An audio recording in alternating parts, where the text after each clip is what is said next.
Greetings to the brightest audience in the country. I'm Fred Williams, host of Real Science Radio. And I'm Ryan Williams, creation speaker and software engineer. Well, welcome back, Ryan. It's great to have you in the studio with us. Yeah. Doing another what? What are we doing today? I mean, whenever you're in the studio means It's a creation magazine And for the first time on video. That's right. And Ryan, you've got the copy with you right here.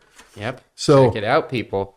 Yep. So we have a ton of stuff to go through this show. Before we get to that, Ryan, we've got some news items. We got an email from a listener on the ADHD show that's interesting. I want to share that. I also wanted to mention that Doug, my usual co-host, is on assignment. I mean, literally, he is getting the booth ready at the International Conference on Creation, and that's in Cedarville, Ohio. That's coming up starting this Sunday, and I'll be flying out and joining Doug. And we're going to have an RSR, Real Science Radio booth. So if you're in the Cedarville, Ohio area, or you can make it out, it'd be great to see you. Make sure you stop by the booth. This conference happens, I think now they're on a cadence of every 5 years. So really looking forward to that. Yeah, it sounds like it'll be a good time. And every 5 years, you don't want to miss out. Yeah, that's for sure. So Ryan, you've got the latest Creation magazine, and one of the great stories in there is there's two in there about squids that I want to get to, and people are going to love these. You know, what's neat about the stories in Creation magazine is it not only is powerful evidence for a creator. So if you're an unbeliever and you believe in evolution, these things are going to it's going to really hit hard at your worldview and your belief, because there's just no way that evolution could be true when you look at these stories. If you're a believer, and we know probably most of our audience are believers, we know we have some unbelievers, but for believers, it can really just enhance your faith, because our faith isn't a blind faith, it's an intelligent faith. And it just reminds you how great God is. And it's just really cool stuff. I mean, he's the ultimate engineer. So Ryan, last week, Doug and I did a show on ADHD. That was really interesting. And it reminded me that fortunately you went to a Christian school, but I know that, you were moved to the back row. Yeah, there was second grade. When I was a little kid, I was kicked to the back because I would be moving around too much, and sometimes I guess it was before standing desks were cool. So I'd try to stand and like bend over and write. And then, I got moved to the back. To the, teacher's credit, she just put me back there so I could stand and be a weirdo in peace. Yeah. Yeah. Cause you were a fidgeter, and like you said, you'd stand and you were pretty active. And, you go through that list of 7 things that identify a person as having ADHD. You and I would have easily, we would have been put on drugs. Oh, I'd be poster child for that thing, even to this day, probably. Yeah. So anyways, if you missed those shows, those are online. You can go to rsr.org. And we now have a YouTube channel, which is awesome. We're reaching more of an audience. We're going to continue, of course, airing on KLTT, AM 670. At 3 p.m. on Fridays, which hopefully you're listening now. You can always go to your favorite podcast platform like Spotify and listen to the show. So we're always going to have our radio audience, and that's awesome.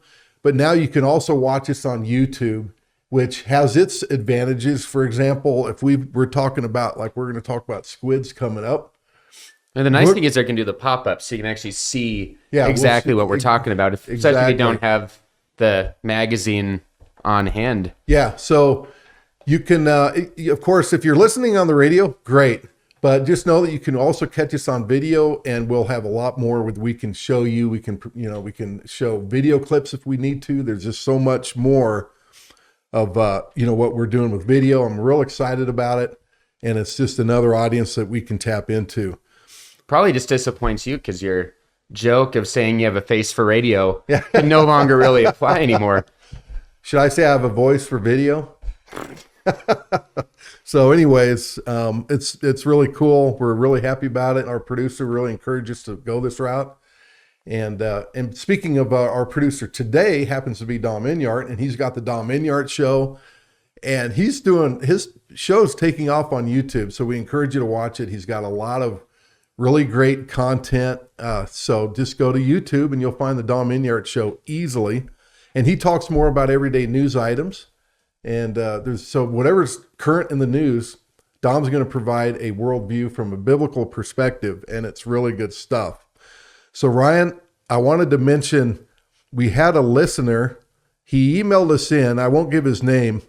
He at first I thought, oh, it's going to be kind of, he was taken aback by our show on ADHD because we know it's going to offend some people. So this is what he wrote. He says, your show keeps tying amphetamines with troubled youth. I was a Coast Guard brat in Miami, Florida, circa 1975. I was not a troubled youth. My only problem was an ancillary bone at the ankle that began to grow. Part of the regimen was cortisol shots in the area and plaster casts for several months, which eventually upgraded to surgical removal of the bone. Ouch. So he said, however, I distinctly remember receiving prescription after prescription of amphetamines and phenobarbital, which are uppers and downers, from the military hospital. Looking back, there was no legitimate cause for such prescriptions. Fortunately, my dad transferred to New Orleans, which cut off access for this drug pusher. So many examples of this going on. And he went on to say that there's a hairline trigger that you have to be pumped with these drugs with little oversight. And I guarantee you, Ryan, you were saying, in your second grade class, if you were in a public school, those teachers are taught, most of them have minors in psychology, and we're like, oh, Ryan, he's ADHD. And I know if I was a parent, it's like, no, he's not. He's a fidgeter. And if you go back and watch that show, we've actually got a 3-minute clip of the 7 items that identify a teenager or a boy as having ADHD. And it describes every teenage boy. So that was an interesting clip. So Ryan, I wanted to mention this. One of my favorite secular science magazine is Quantum Magazine. They had this article in there, and I wanted to read this to you and see if you can guess what it's talking about. I'm going to describe this thing as well, a thing, and see if our audience and if you can guess what it is. This thing is, quote, masterful at harnessing and controlling the flow of water around them, sometimes with surprising efficiency. As such, they embody sophisticated solutions to problems in fluid dynamics that engineers, mathematicians, and other professionals can learn from. Can you guess what that is? Any wild guesses? I haven't shown you this part before the show. So something that has water move around it. It's very efficient at moving around. I mean, that's actually... It's not Michael Phelps. Well, it's not a bad guess, but... What about like a dolphin? It's a jellyfish. Oh, yeah, okay, that makes sense. Maybe I do need those meds after all. Well, you are kind of fidgeting too a little bit over there, so we'll have to talk to the producer and maybe make some phone calls after the show.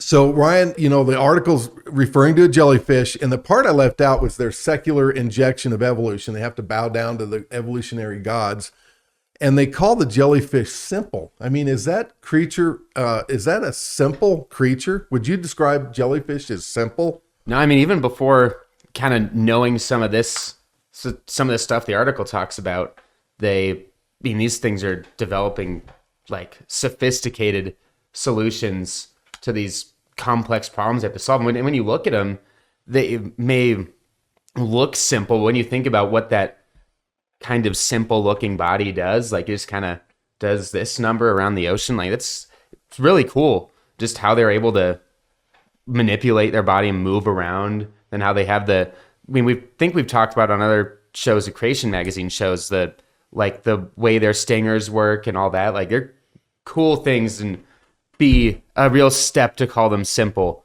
even though they're supposedly a very primitive early creatures. Yeah, they'll claim they that. Would say. So here's the thing about this. So this article was titled, "What Can Jellyfish Teach Us About Fluid Dynamics?" It's by Stephen Strogaz, who interviews Dr. John DeByrie, a professor in mechanical and aerospace engineering at Caltech.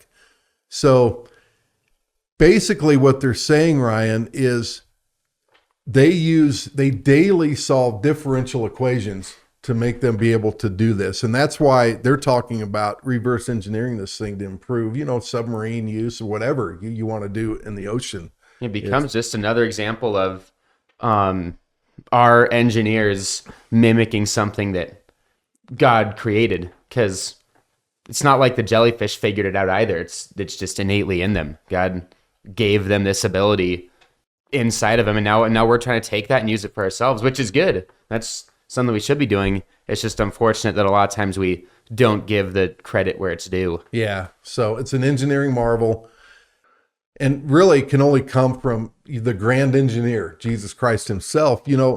It says in John 1 that he's the creator of all things, including the jellyfish. Yeah. And John 1:3 says all things were made through him, Yep. through Christ. And all these amazing creatures, the secular scientists just have to cling to their worldview so bad. And it's too bad that they deny the true creator who through him all things were made. Yep. And so the jellyfish is not simple. It's very well-designed, complex creature. It's so cool to talk about that stuff. So Ryan, let's go ahead and go through Creation Magazine. You've got a copy right there. So on the cover, what is that? That's a... It is a... Actually, what is that thing? Here, audience. Yeah. What is it?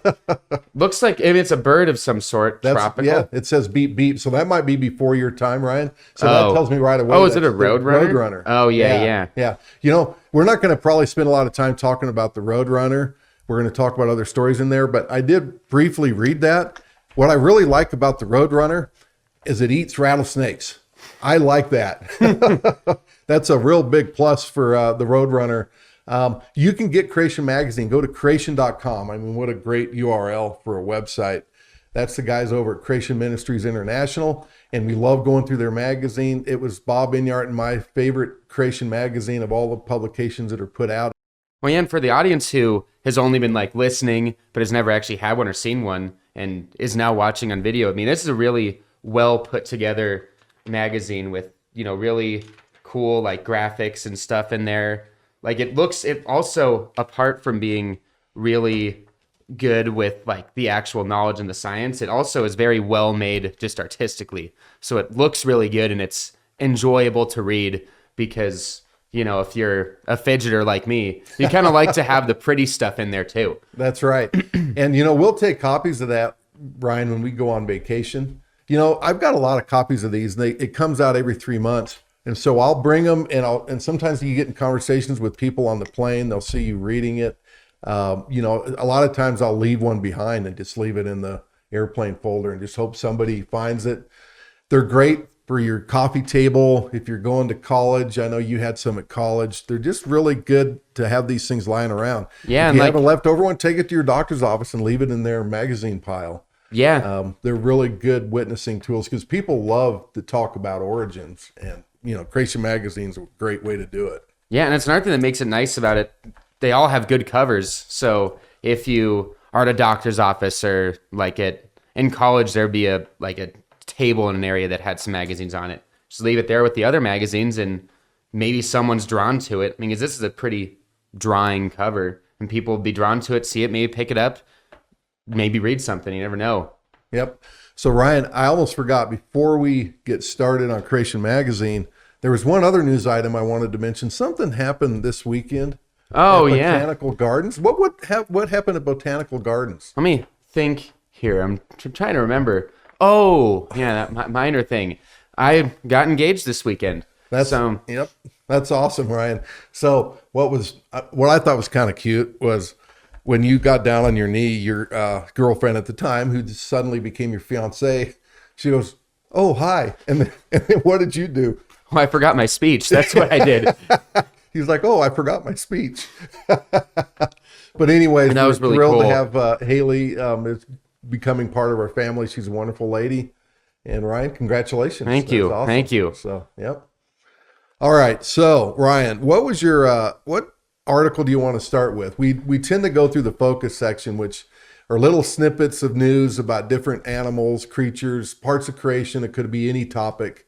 Is there one that stood out for you that would be good to start with? Yeah, so one of the ones, it's probably the coolest one in here, in my opinion, would be, there's a couple about the squid, but I think that this one in particular is really cool. Basically, it's about this squid that uses its belly, and because we've talked about the camouflage that it has before, but this time it'll use its belly to mimic the light of the moon, so that as it's kind of floating through the water just above the ground, it doesn't leave any shadow that then would notify the fish it's going after that something's coming. Is it a shadow? So it literally uses its own little bit of light to mimic moonlight so it doesn't create a shadow as it floats around. So the moon would create at night, the moon, especially a full moon, it's going to it has light because light's ricocheting off the sun.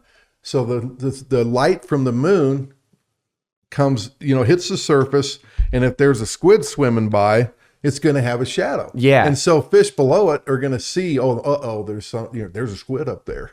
So instead, the squid has its own fake moon, basically, that mimics the actual moon. And so these animals beneath it don't see a shadow. That's, wow. Yeah, it's really incredible. And part of how it does it is it's actually a symbiotic relationship with some bacteria that, I guess, live on it. So the squid kind of feeds the bacteria, for lack of a better word, and then the bacteria work with some of these kind of light morphing structures in the squid, and then together through that relationship they can kind of create this fake moonlight that the squid uses. And it picks a specific bacteria too. It's a sophisticated sifting process. There's so many others it could choose from.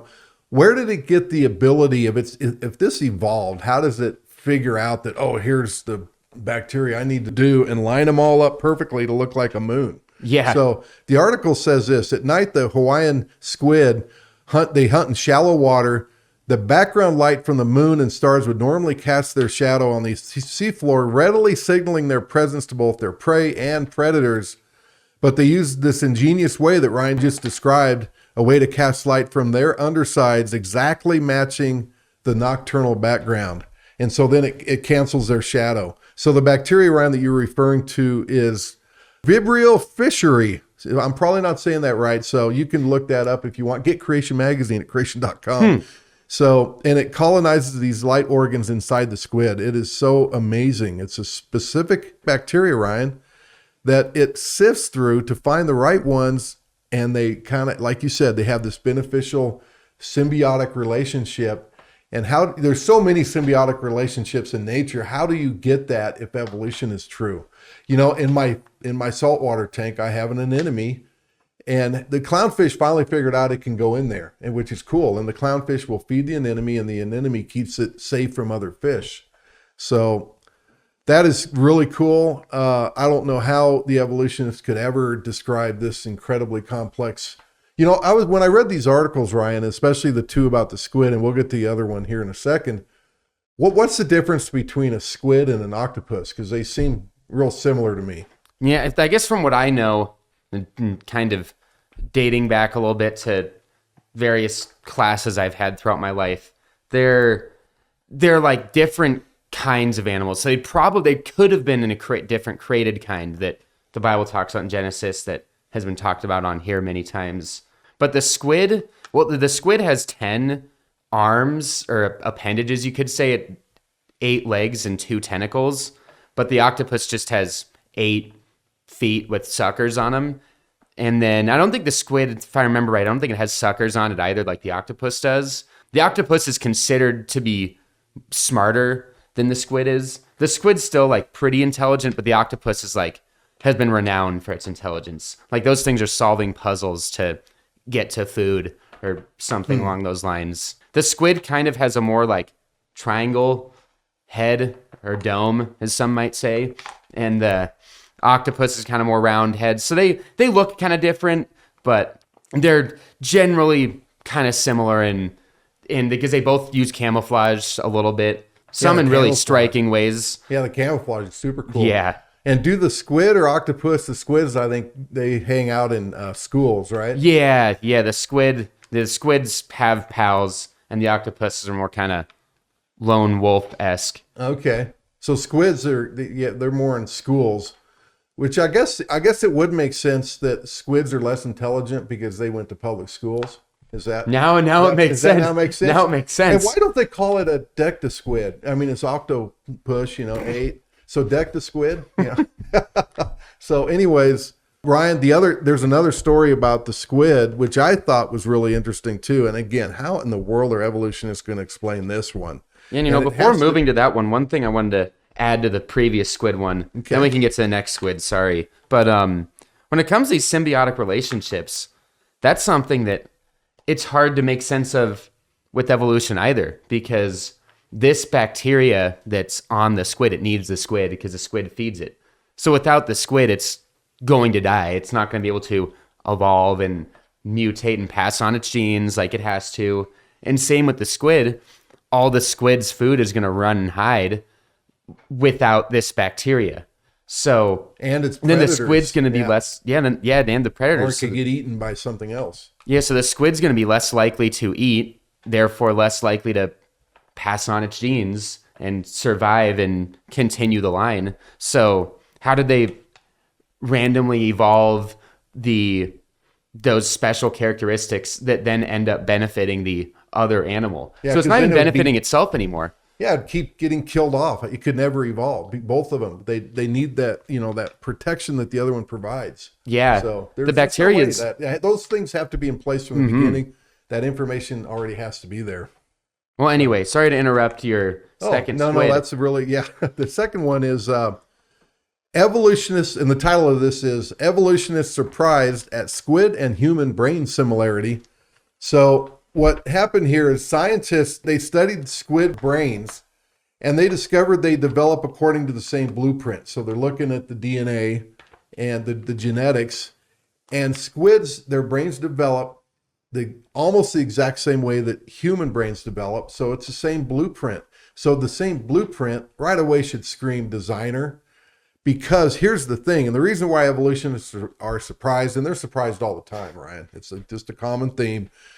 It sounds kind of fun. I mean, it's like they're going to a surprise party like every day. True. So they were surprised because according to evolutionists, humans and squids last shared a common ancestor about 500 million years ago. So basically they have to say that, okay, they didn't inherit the same blueprint from a common ancestor. They have to assume that blueprint evolved down separate, independent paths. Yeah. And so what are our the odds of complex that? brain had to evolve twice. Not just once, but it had to evolve twice, two Yep. times in two completely separate, distinct lines. Yep, exactly. So it's, I just don't know how you can explain this. There's no way. So the article goes on to say, many people believe that similarity between species is evidence for evolution. For example, that two species inherited the shared traits from a common ancestor. However, many such similarities cannot be explained by common ancestry, and it leads evolutionists to explain them as convergent evolution. They come up with this phrase as if it's scientific. It's not scientific. It's just a phrase they made up to, magically solve this problem, but it doesn't solve the problem.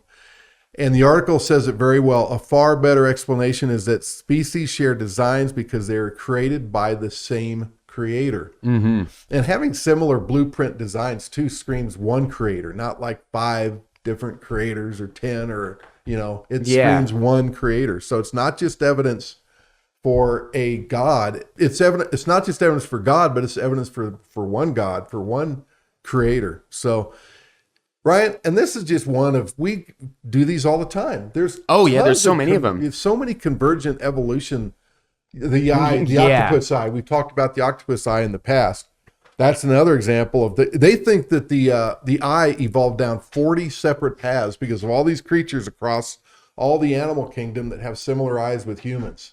Yeah, remarkable. I remember in college science classes, they would teach about convergent evolution, or sometimes they call them like homologous structures, that kind of thing. They would teach about them as if it was evidence for evolution of some sort.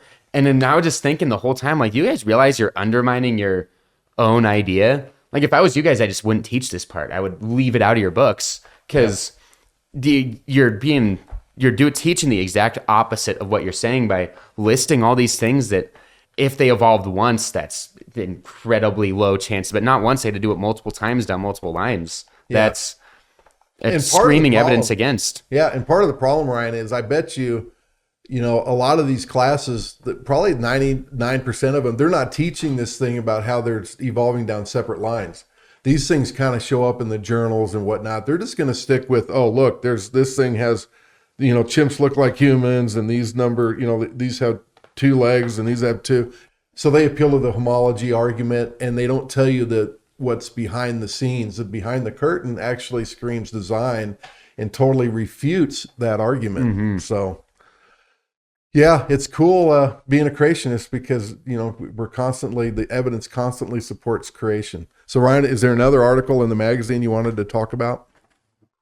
And so another one I thought was kind of cool was there's one that talks about how it's titled "More Evidence Human Ancestors Weren't Dullards," which for the non-English, that's dummies basically. Okay. So because I think some of these CMI guys, they're Brits, so they use some of those British phrases. And one of your best friends is British, right? Yeah. So basically, they're talking about how they found these humans in, I believe it's Lemieux or Lascaux, France, that they thought were about 21,500 years ago. That's when they thought they lived. But the scientists are surprised that they're not really dumb because based on their timeline, the humans back then were basically as smart as chimps nowadays, kind of boneheads. But then they find out from what the article says, it says that they may have used symbols to communicate knowledge of animal reproductive cycles. Continues to go that this involved recognition of patterns in cave paintings from the French, which is kind of smart. The French were doing something smart. But all jokes aside, they basically say that the images were talking about the reproductive cycles and then some like rutting of prey species, and then they would kind of use this in their farming to know when animals are more likely to reproduce and stuff, which is pretty interesting. Wow. Okay. So not only did they have the knowledge, but they applied it well, which, as the article says at the very end, it says that this shows that people have always been people. Human beings have always been created in God's image and have been smart and have a really strong ability to problem solve. Yeah, and as you go back in time, IQs are better the farther back you go each generation. We did a show on that. The genius of ancient man, they were smarter than us because over time there's been, each generation we take a few more mutations. We very slightly deteriorate over time. God's got a wonderful quality control system that he's built into our system. But because of the fall and creation, we are slightly getting dumber each generation, and the science actually shows that. So if you go back in time, and of course they say 20,000 years, but their dating mechanisms are going to all be wrong. They're likely relying on carbon dating, which has, there's assumptions built in, and it's not going to go back that far. So let's say these are, right after the flood, these humans, they're going to be really intelligent. And we have so many examples. It's so cool to go back and look at the ancient technologies and how, things like they find things that are like computers way back when, and just all kinds of examples. They've got the pyramids that they're still trying to figure those out. And in fact, it's kind of a teaser. Ryan and I, we're going to do a show on pyramids coming up. I'd like to apologize to the listener who, shortly after Bob died, we had a listener request a show on pyramids. It kind of slipped my brain for some reason. And then Ryan, you mentioned it, I don't know, a couple of weeks ago, you've become really fascinated with the pyramids. And so we're going to do a show on that. I think it's going to be super interesting. Look for that one in about a month. We've got other great shows coming up. We're going to have Carl Baugh on to talk about some real interesting interactions he had with Stephen Jay Gould and Richard Dawkins, of all people. We've got a PhD scientist who's retired from the University of Missouri. He has a PhD in physics. It's going to be interesting to talk to him about his idea for distant starlight. Dr. Royal Truman's going to be back on the air. He was great when we had him before. We have so many really good shows coming up, Ryan.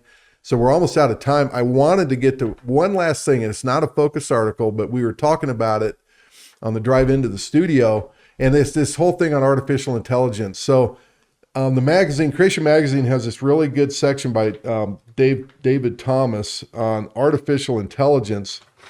So if you should get the magazine, and we've done some shows on artificial intelligence with Daniel Hedrick. They were really good shows. You can go to rsr.org/AI. Great stuff. But Ryan, you had this interesting thing you were telling me about.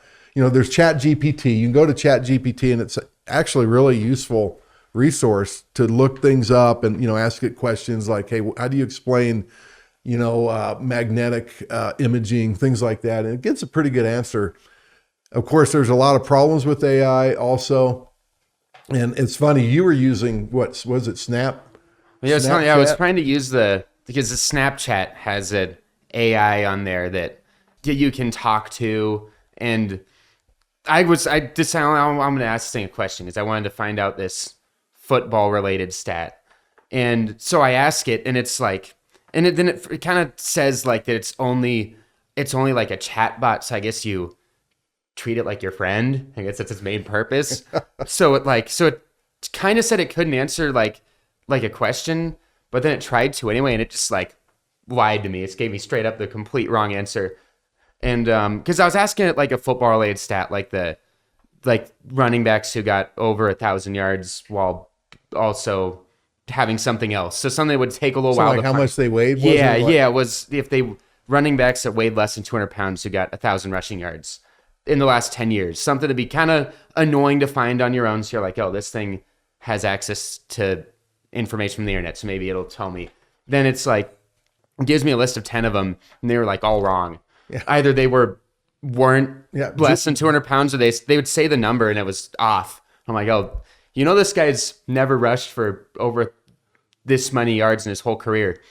Oh, sorry, I must have been mistaken. Let me try again. That tries again, and it's still so Snapchat way actually off. said, "Oh, sorry, I was. Let me try." Well, that's what the AI thing's saying, because it talks to you in like its little chat bubble. It's like, sorry, okay, I was wrong. Let me try again, and then it tries again. It just spits out different numbers for the same guy. It's like, where are you getting this from, man?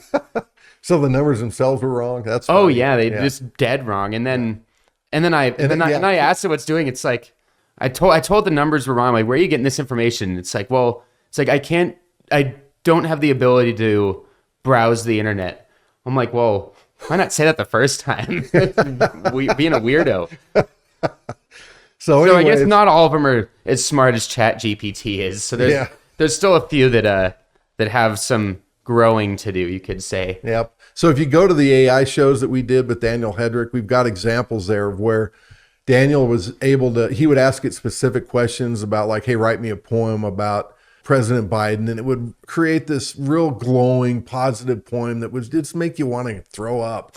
And then it'd say, write me a poem about Donald Trump, and it'd be this real negative, worst person ever, And yeah, I have my issues with Donald Trump, but just to see the biases between, it was so anti-conservative, anti-Trump, and so pro-Biden, and just the things it said that was so glowing, it was bad. So there is this huge human bias in these artificial intelligence programs, and all they're doing is sifting through piles of data to come up with answers, and it's all stuff that they're pulling out of left-wing propaganda like evolution. So anyways, lots of interesting stuff with AI. We'll likely do another show with Daniel Hedrick coming up on that and do an update because it's so much in the news. And then Ryan, we've got a show we're going to do at some point on the pyramids. You and I will do a show. We're going to do an update, just a show on creation that's just going to go through the basics, which I think will be fun. I did a presentation to your school that I felt like went pretty well. Everybody was, I got some good feedback. So I'd like to, you and I will just go through that just so we can go through the basics of creation as a refresher for all the times all the science shows we do. And finally, I know that, our producer, Dominic Enyart, and myself are going to go through a show on Bible evidences and the science, the discoveries that match the Bible, things like that. That'll be a really fun show. So Ryan, always great to have you back, and it's first time on video. Yeah. So, and we'll look forward to the next show. So for Ryan Williams, I'm Fred Williams of Real Science Radio. May God bless you.